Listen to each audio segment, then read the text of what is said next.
if there was one concept that I would suggest to people to take a daily confrontation with, is fear.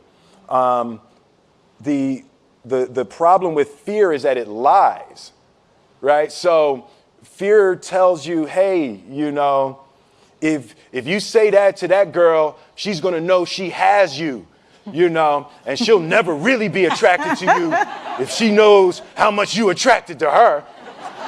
Don't say that, no. How we get her is when she walks by, ignore her. Right, it's a swoop. You know, it's like, pop it on your shoulder. Fear tells you dumb shit like that, right? You know, so, you know, for me, the daily confrontation with fear has become a real practice for me since about three years ago. I went skydiving in Dubai, right? And skydiving is a really interesting confront with fear, right? So I gotta stand up. I'm sorry, I gotta stand up. All right. So all your friends, what happens? You go out. I dropped my thing. So what happens is you go out the night before and you take a drink with your friends, and somebody says, "Yeah, we should go skydiving tomorrow." And you go, "Yeah, we'll go skydiving tomorrow." Yeah. And you go, "Yeah." And everybody goes, "Yeah." Right? And you go home and you by yourself. You're like, Right? You're like, well, I mean, they was drunk too. Right? So maybe they not, maybe, I mean, we don't have to go. We don't have to do it. So then that night you're laying in your bed and you just keep, and you're terrified. You keep imagining over and over again jumping out of an airplane, and you can't figure out why you would do that, right? And you're laying there and you have the worst night's sleep of your life, but you still have the hope that your friends were drunk, right? So you wake up the next day and you go, down and you say where you were going to meet, and everybody's there. You're like, oh, all right, cool, right? So you get in the van and you don't know that your friends had the same night that you had, because they're pretending like they didn't. They're like, yeah, man, my uncle's a Navy SEAL, and this is going to be great. I've been looking forward to this. And you're like, oh my God. And your stomach is terrible. You can't eat and everything, but you don't want to be the only punk who doesn't jump out of this airplane. So you get there, and then you have this safety brief. And you're standing there, and the guys will tell you, well, if the chute doesn't open, what's going to happen is what could happen? That the chute wouldn't open, right? So you do a thing, and what you do is your first jump, you're attached to a guy who is going, he's going to walk you out. So you go, and you get there, and there's an airplane, and nobody's stopping. Everybody's still going. So you get onto the airplane, and you're sitting there, and it's extra because you're sitting on some dude's lap, some stranger. He's sitting on his lap, and it's like, you trying to make small talk. Yeah, man. So you be jumping with people all the time, huh? Right? So, and then you just want to make sure, you got kids, right? You got people you need to see, right?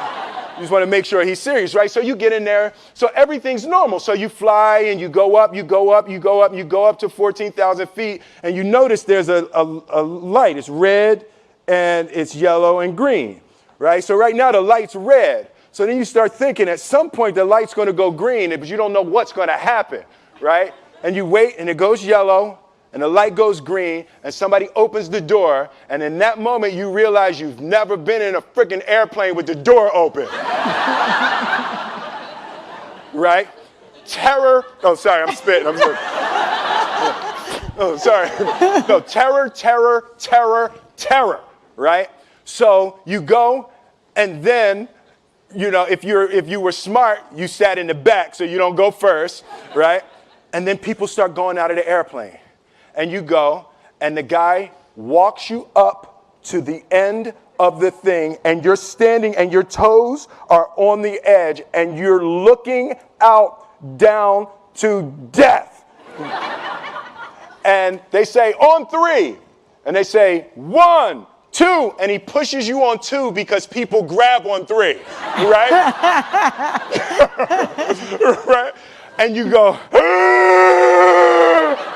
and you fall out of the airplane, and in 1 second, you realize that it's the most blissful experience of your life. You're flying, right? It doesn't feel like falling, right? It's like you actually are kind of held a little bit by the wind, and then you start falling, and there's zero fear. You realize that the point of maximum danger is the point of minimum fear. It's bliss. It's bliss, and you're flying, right? And you're doing that, and then 20 seconds, 25 seconds, 40 seconds, and you have enough time to just kind of be like, that's that building. I like that one. Oh, you can see the ocean. Right? You start doing all of that, and the lesson for me was, why were you scared in your bed the night before? What do you need that fear for? Just don't go. Why are you scared in your bed 16 hours before you jump? Why are you scared in the car? Why could you not enjoy breakfast? What did you need that? The fear is fear of what? You're nowhere even near the airplane. Everything up to the stepping out, there's actually no reason to be scared. It only just ruins your day. You don't have to jump. And then in that moment, all of a sudden, where you should be terrified is the most blissful experience of your life.